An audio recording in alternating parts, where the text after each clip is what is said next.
40 years ago, car makers could sell you something much smaller.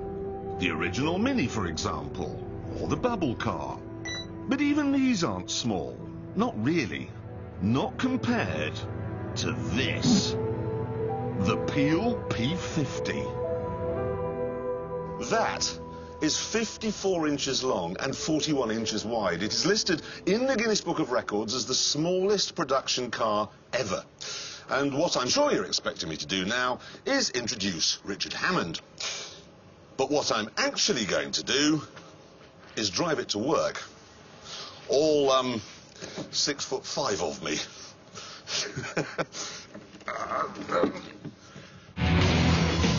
Built on the Isle of Man in the early 60s, the P50 was said to be almost cheaper than walking. Cost £198 and did 100 miles to the gallon. It sounds perfect then, for the roads of today. What I've got down here by my right knee, in the cabin, making an awful lot of noise and generating quite a bit of heat, is the 49cc engine from a moped. But realistically, even the skinniest, shortest chap with the whitest of teeth will struggle to get past 35. The Peel then is not only a handy way of getting to work, but it's also pretty practical when you get there. Because this is smaller than an ethnic peace bicycle, I don't have to worry about parking at all.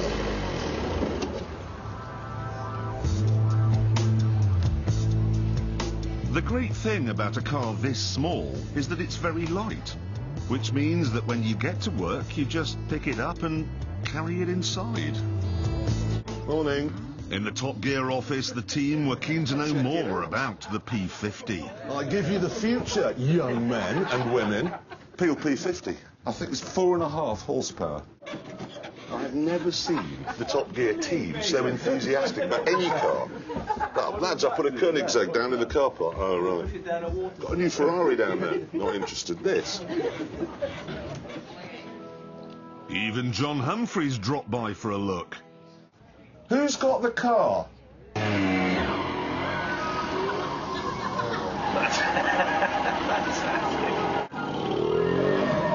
the power under this bonnet. It's impressive. Whoa! Please don't just steal our things. Do you mind? Thanks very much indeed. Jolly nice of you.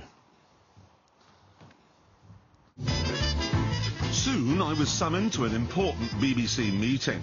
Most of the people going would be walking, but I was running late and decided to use the car.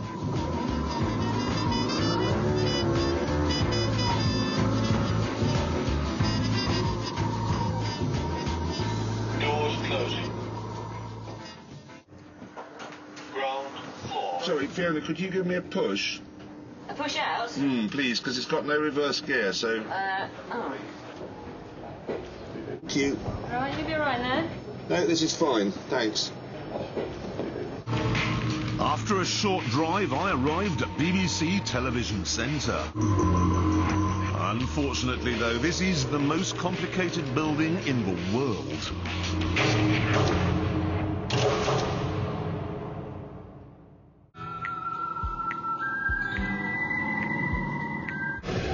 I'm really lost now. Talks with government ministers about how to handle the number of claims that have resulted from last month's floods. The total bill is estimated at about £1.5 billion. I really do think that today I have seen the future, and it comes from 1963.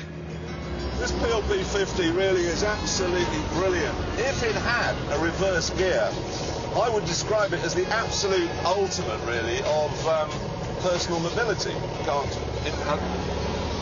That's Dermot Moynihan. Oi! It is